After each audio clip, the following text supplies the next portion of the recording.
Size का फर्क जरूर पड़ता है भाई। धरती के इतिहास का एक बहुत बड़ा हिस्सा सिर्फ इसका आकार बड़ा करने पर ही केंद्रित रहा है। धरती के शुरुआती दौर में कार्बोनिफेरस के युग के विशालकाय कीड़े ऑक्सीजन से भरपूर आसमानों पर राज किया करते थे। धरती के सबसे बड़े भूखंड पैंजिया पर बड़े बड़े डायनासोर विचरण किया करते थे। इंसानों ने अपने साम्राज्यों और उनकी सीमाओं को दुनिया के कोने कोने तक पहुंचा दिया था। सबसे बड़े होने के भौकाल में अभी भी कोई खास कमी नहीं आई है और इसीलिए आज हम आपको बताने वाले हैं दुनिया की 10 सबसे विशालकाय चीजों के बारे में। नंबर 10, दुनिया का सबसे विशालकाय मनुष्य रॉबर्ट पेरशिंग वेडलो। भले ही ग्रीक माइथोलॉजी के मशहूर साइक्लॉप्स जितने बड़े ना हों, पर वे उससे मेल जरूर खाते हैं। रॉबर्ट की ऊंचाई लगभग 9 फीट या 2.7 मीटर थी। ये औसत से ज्यादा ऊंचे माने जाने वाले उनके पिता हेराल्ड वेडली की 5 फीट से 11.5 इंच की ऊंचाई से भी कहीं ज्यादा है। रॉबर्ट के इस विशालकाय आकार की वजह गैगिंटिज्म नाम की एक बीमारी है। इस बीमारी में पीयूष ग्रंथि के नॉर्मल से ज्यादा बड़े होने की वजह से शरीर में ग्रोथ हार्मोन का जरूरत से ज्यादा रिसाव होने लगता है, जो प्रभावित व्यक्ति के वयस्क होने के बाद भी जारी रहता है। क्या आप कभी कल्पना कर सकते हैं कि अपनी जबरदस्त ऊंचाई के चलते आपको इतना बड़ा जूता पहनना पड़ सकता है? पर अफसोस कि इस बीमारी के चलते रॉबर्ट ज्यादा लंबा जीवन नहीं जी पाए। उनकी एड़ी में एक छाला था जिसमें इन्फेक्शन हो गया। लाख कोशिशों के बाद भी डॉक्टर उन्हें बचा नहीं पाए और 15 जुलाई 1940 को मात्र 22 साल की उम्र में उनका निधन हो गया। नंबर 9, इंजन से चलने वाला आज तक का सबसे बड़ा एयरक्राफ्ट। शीत युद्ध के दौरान सोवियत संघ के एविएशन या विमानन इंजीनियर्स ने एंटोनोव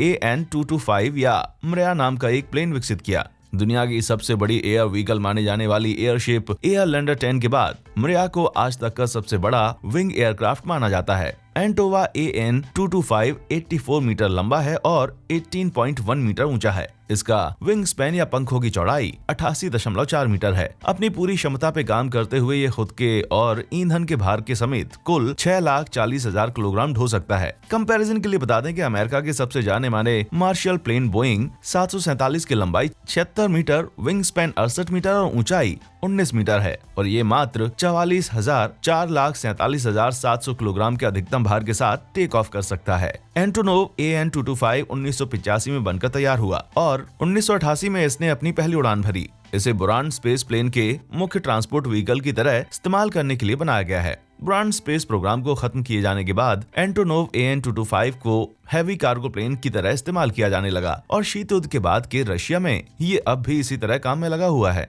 नंबर 8, दुनिया का सबसे बड़ा मॉल। किराए पर उठाने लायक सकल क्षेत्रफल के हिसाब से देखा जाए तो न्यू साइज चाइना मॉल दुनिया का सबसे बड़ा और चौड़ा मॉल है। 6.46 मिलियन स्क्वायर फीट या 6,153 वर्ग मीटर के विशालकाय क्षेत्रफल के साथ ये चाइना के दूसरे विशालकाय मॉल गोल्डन रिसोर्सेज मॉल के 6 मिलियन वर्ग फीट के क्षेत्रफल को पछाड़ देता है। 6.46 मिलियन स्क्वायर फीट कितना बड़ा होता है? इसे ऐसे समझिए कि खुद एक देश माना जाने वाला वेटिकन सिटी भी इस मॉल के अंदर आराम से समा जाए और उसके बाद भी खाली जगह बची रहेगी, क्योंकि वेटिकन का क्षेत्रफल केवल 4.7 मिलियन वर्ग फीट है। यानी ये मॉल एक पूरे देश से ज्यादा बड़ा है।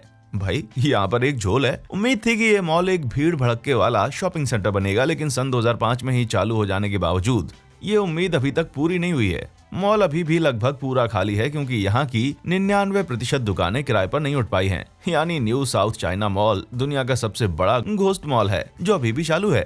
नंबर 7, दुनिया का सबसे बड़ा स्विमिंग पूल। चिली के सैन अल्फोंसो डेल मार रिजॉर्ट का स्विमिंग पूल 2015 तक दुनिया का सबसे बड़ा आउटडोर स्विमिंग पूल माना जाता था। ये कोई आश्चर्य की बात नहीं है क्योंकि हमबोल्ट समुद्र धारा के सहारे अंटार्कटिका का ठंडा पानी ऊपर उत्तर की तरफ आ जाता है। बिना चिल्ड हुए चिली में स्विमिंग करने के लिए ये पूल परफेक्ट रहेगा। 1 किलोमीटर से ज्यादा लंबे इस पूल की गहराई 35 मीटर और क्षेत्रफल 81,000 वर्ग मीटर है, यानी 20 ओलंपिक स्विमिंग पूल से भी ज्यादा बड़ा। पूल की जबरदस्त साइज की वजह से इसे परंपरागत तरीकों से भरना या रखरखाव करना लगभग नामुमकिन है। पास के समुद्र से पानी खींचकर उसे स्पेशल फिल्ट्रेशन सिस्टम से साफ करने के बाद पूल में भरा जाता है। अजीब बात यह है कि आप इस पूल में हर जगह स्विमिंग नहीं कर सकते क्योंकि लोग इसमें नाव भी चलाते हैं और स्विमिंग सिर्फ कुछ ही हिस्सों में अलाउड है, जैसे कि इस पिरामिड में। मिस्र में स्थित 98,000 वर्ग मीटर क्षेत्रफल वाले क्रिस्टल लगून को आधिकारिक रूप से दुनिया का सबसे बड़ा क्रिस्टलिन लगून माना जाता है, पर असल में ये एक आर्टिफिशियल बीच है, ना कि सैन अल्फांसो डेल मार की तरह बाउंड्री से घिरा हुआ कोई पूल।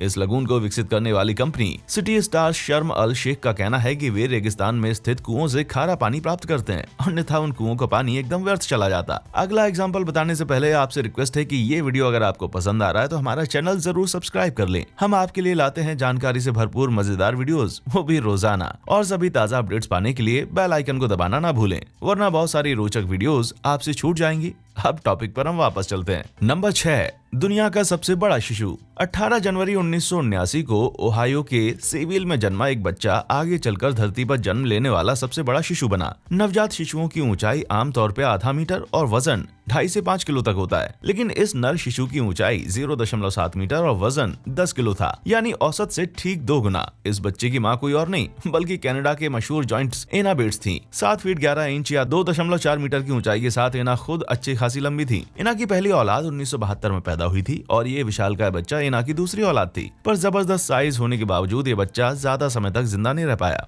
जन्म से मात्र 11 घंटों के बाद ही अज्ञात कारणों से उस बच्चे की मौत हो गई। ये तो रही सबसे विशालकाय नवजात की बात, पर सबसे भारी बच्चे का रिकॉर्ड इटली में 1995 में जन्मे एक बच्चे के नाम जाता है, जो कि पूरे 10.2 किलोग्राम का था। नंबर 5, दुनिया का सबसे ऊंचा पर्वत एवरेस्ट। इसका जवाब भला किसे नहीं पता होगा? जी हाँ, माउंट एवरेस्ट। बात कितनी भी आम हो, पर सत्य तो यही है कि हिमालय पर्वत श्रृंखला और उसकी ये चोटी अगले 20 सालों तक दुनिया की सबसे ऊंची चोटी बनी रहेगी। आधिकारिक दस्तावेजों के मुताबिक इस चोटी की ऊंचाई 8,848 मीटर है, जिसकी वजह से इसकी चढ़ाई न सिर्फ चुनौतीपूर्ण है बल्कि बहुत ज्यादा घातक भी है। चोटी तक पहुंचने के रास्ते के दोनों तरफ इस पर चढ़ने का असफल प्रयास करने वालों की लाशें पड़ी रहती हैं। रास्ता बेहद कठिन होने की वजह से दूसरे क्लाइंबर्स उन बॉडीज को वापस नहीं ला सकते और इतनी ऊंचाई पर हवा का घनत्व न्यूनतम होने की वजह से हेलीकॉप्टर की मदद भी नहीं ली जा सकती। माउंट एवरेस्ट की शानदार चोटी का सृजन करीब 6 करोड़ साल पहले हुआ था, जब भारतीय टेक्टोनिक प्लेट तेजी से उत्तर की तरफ बढ़ते हुए यूरेशियन टेक्टोनिक प्लेट से जा टकराई थी। दोनों प्लेट्स के सिरे आपस में टकराकर ऊपर की तरफ उठ गए, जिसकी वजह से हमें ये चोटी प्राप्त हुई।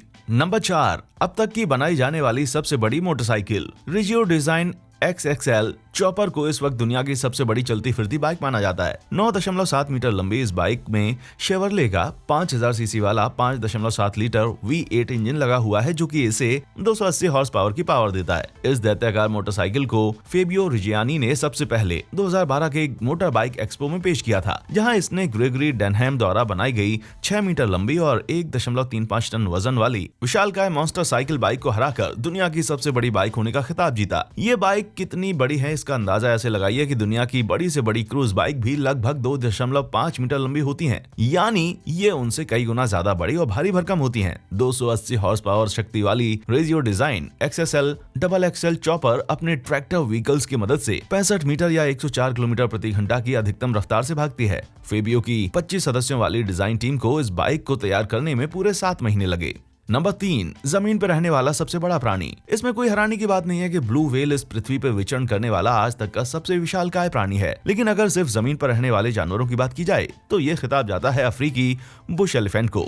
औसत आकार के नर अफ्रीकी बुश एलिफेंट की ऊंचाई 3.2 मीटर और वजन करीब 6 टन होता है। इस प्रजाति के आज तक के सबसे बड़े हाथी को 1974 में रिकॉर्ड किया गया था, जिसकी ऊंचाई 4 मीटर और वजन 10 टन था। इसे 1.3 टन वजन वाली टोयोटा कोरोला से कंपेयर किया जाए तो हाथी तो इसे एक ही बार में कुचल देगा। अफ्रीकी बुश एलिफेंट ज्यादातर घास वाले मैदानी क्षेत्रों में रहते हैं, पर इन्हें अफ्रीका के जंगलों, पहाड़ी ढलानों और सूखे रेगिस्तानों में भी देखा जा सकता है।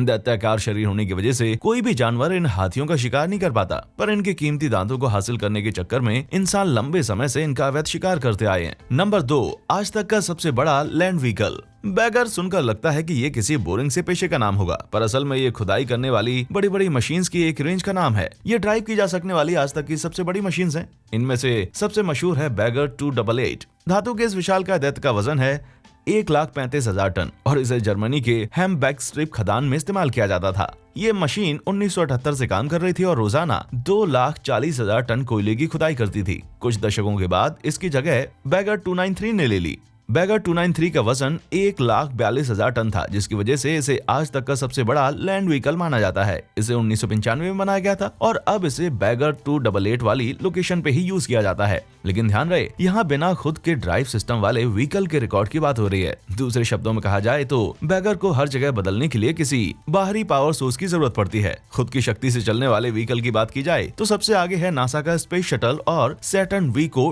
ढोने वाला क्रॉलर ट्रांसपोर्ट। नंबर 1, दुनिया का सबसे विशालकाय पेड़ का तना। 31 जुलाई 2017 को एक न्यूज आर्टिकल वायरल हुआ जिसमें दावा किया गया था कि वायोमिंग स्टेट पार्क्स डिपार्टमेंट के कर्मचारियों को डेविल्स टावर के नीचे जड़ों का एक पेचीदा जाल मिला। उसी साल न्यूज स्टोरीज ने ऐसे ही एक दूसरे मामले को उजागर किया जिसमें ट्यूनेशिया में एक विशालकाय पेड़ के तने का जीवाश्म मिलने का दावा किया जा रहा था। उस वक्त लग रहा था कि पेड़ों के साइज का ये रिकॉर्ड हमारी पृथ्वी पर जीवन के इतिहास को एकदम से बदल कर रख देगा। पर इन दोनों ही दावों में एक खास बात थी, दोनों ही दावे फर्जी थे।